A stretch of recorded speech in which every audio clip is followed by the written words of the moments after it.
My name is Stephen O'Regan. I am an associate in the International Business Advisory Department at Dezan, Shira & Associates Guangzhou office. Dezan, Shira & Associates is a pan-Asia multidisciplinary professional services firm providing legal, tax and operational advisory to international corporate investors. We are operational throughout China, ASEAN and India with our mission to guide foreign companies through Asia's complex regulatory environment and assist them with all aspects of establishing, maintaining and growing their business operations in the region. Today we'll be discussing triggering and implementation of mass layoffs in China. It is an unfortunate realization to some companies that they are faced with the prospect of closing the doors in their business or downsizing to match economic realities. In either case, the company must figure out what to do with the staff that they wish to dismiss. If the number of staff being dismissed reaches a certain threshold, then the company would qualify for a mass layoff. A mass layoff is defined under Article 41 of China's labor contract law as being when a company terminates the labor contracts of at least 20 employees or a number of employees equal to 10% of its total workforce, whichever of these figures is lower. A mass layoff is an extremely delicate process that involves a certain bureau of the government to consent to. If the mass layoff is not implemented properly, the government may apply penalties and the employees may also claim additional compensation if their contracts have not been terminated in the appropriate way. A company may apply for a mass layoff under the following scenarios. It is under restructuring according to the enterprise bankruptcy law. It encounters serious difficulties in production and business operation. The enterprise changes the products that it used to produce, makes important technological renovation, or adjusts the method of its business operation, and it is still necessary to lay off the number of employees after changing the labor contract, or the objective economic situation on which the labor contract is based has changed considerably and the employer is unable to perform the labor contract. 3 of these 4 conditions have been left relatively vague in the labor contract law, which gives the courts quite a lot of discretion concerning how to define them. Foreign enterprises can expect the interpretation of these terms to vary quite widely across different areas of the country. Handling employees during a mass layoff is quite tricky, as the process basically removes the rights for double compensation. Normally when an employee is unlawfully fired, they are entitled to double compensation than if they were simply laid off. And now it is increasingly common for Chinese employees, either individually or en masse, to deliberately misbehave in order to pocket more compensation. We've had cases where employees fake illnesses, hold company chops hostage, and completely interrupt production in factories, and they do this with complete impunity and without fear of losing their jobs. Now, there are some employees who are protected during mass layoffs. For example, a company is not allowed to lay off an employee who has engaged in operations which will expose him to occupational disease hazards and has not undergone an occupational health checkup before he leaves his position, or is suspected of having an occupational disease and is under diagnosis or medical observation, has been confirmed as having lost or partially lost his capacity to work due to an occupational disease or a work-related injury during his employment with the company, has contracted an illness or sustained a non-work-related injury and the prescribed period of time for medical treatment has not expired, is a female who is pregnant, in confinement or a nursing period, has been working for the company continuously for not less than 15 years and is less than 5 years away from his legal retirement age, or is in other circumstances under which the company shall not terminate the labor contract as prescribed by law or any administrative regulations. There are also employees who have a priority to stay. During a mass layoff, the following employees will have priority of staying with the company: those who have special technical expertise, those who have concluded a fixed-term labor contract with a long time period until the expiry of the contract, and those who have concluded a labor contract without a fixed term, and those whose family has no other breadwinner and has the aged or minor dependents to support. Regarding compensation in mass layoffs, under the PRC labor contract law, the general rule for calculating severance compensation in a mass layoff is as following. The employer should pay 1 month's salary for each year of employment completed by the employee. For the period of employment of less than 1 year but more than half a year, such period will be treated as 1 year's employment. The monthly salary should be the wages, which includes salary, bonus, subsidies, and other monetary remuneration of the employee averaged out over 12 months prior to the termination, or 3 times the local average monthly salary of the city, whichever figure is lower.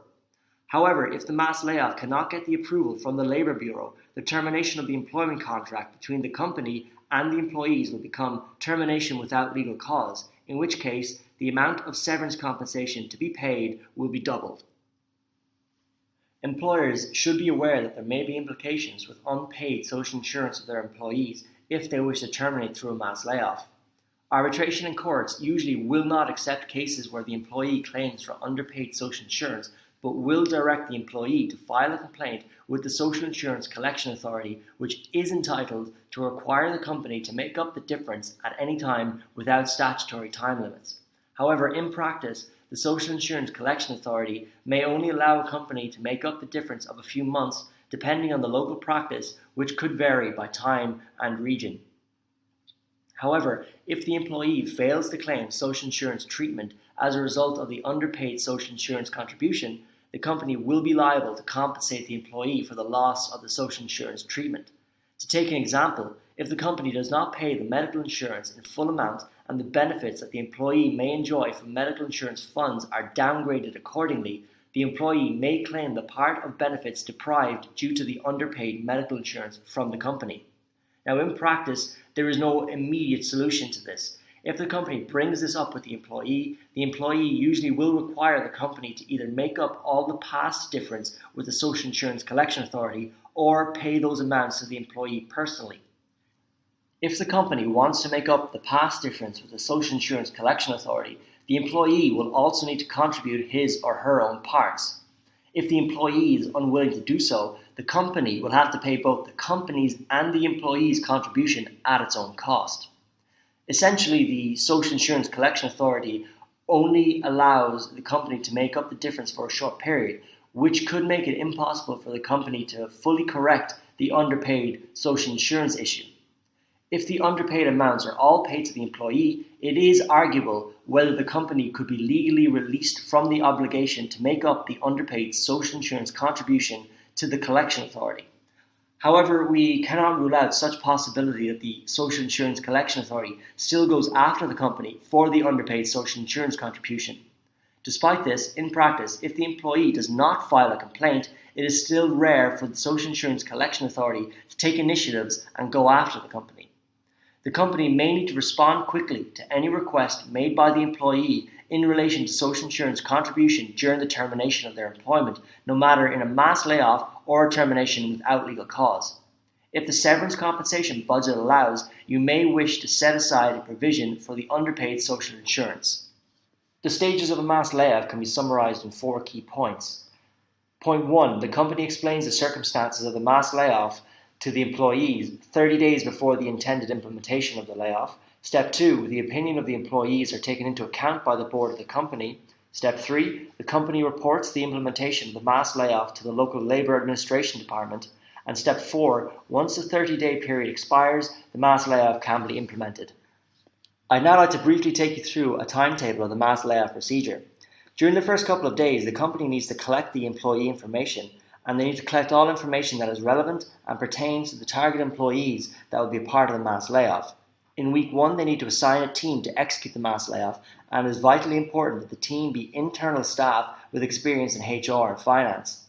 In week 2, they need to finalize the mass layoff employees and assess the employees' entitled remuneration. During week 3, the company should consult with the Labour Bureau and acquire comments whether the company is permitted to conduct a mass layoff. The consent and knowledge of the Labour Bureau is all that is needed. And then they need to formulate a mass layoff plan, which should include severance compensation plans, employees list, background information, and relevant details pertaining to the mass layoff. By day 20, they should issue the notice for a general meeting with all employees. The meeting should be held 30 days in advance of the official termination of the employment contracts.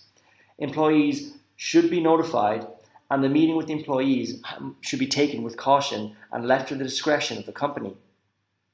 By day 24, the general staff meeting and finalization should be implemented. The employees should sign for attendance in the meeting, Meeting notes should be taken. Information should be disseminated and made clear to the employees. And this is a chance for open feedback and discussion with all parties involved. By day 30, they need to report finalisation plans to the Labour Bureau, and this should include multiple pieces of information, including reasons for the mass layoff, the name list, contact information of those in charge, salary and social insurance information. By about day 55, which is 30 days after the general meeting, the company can then implement the mass layoff and pay out severance, salary and other remuneration. It is also important to keep a backlog of all files involved and provide employees with whatever documents they have the right to be given. At about 2 months or 60 days in, we will talk about the completion of the mass layoff plan and report to the Labour Bureau if needed. So this brings us to the conclusion of this webinar. Should you have any questions or require further assistance, please don't hesitate to contact us at the email address provided below.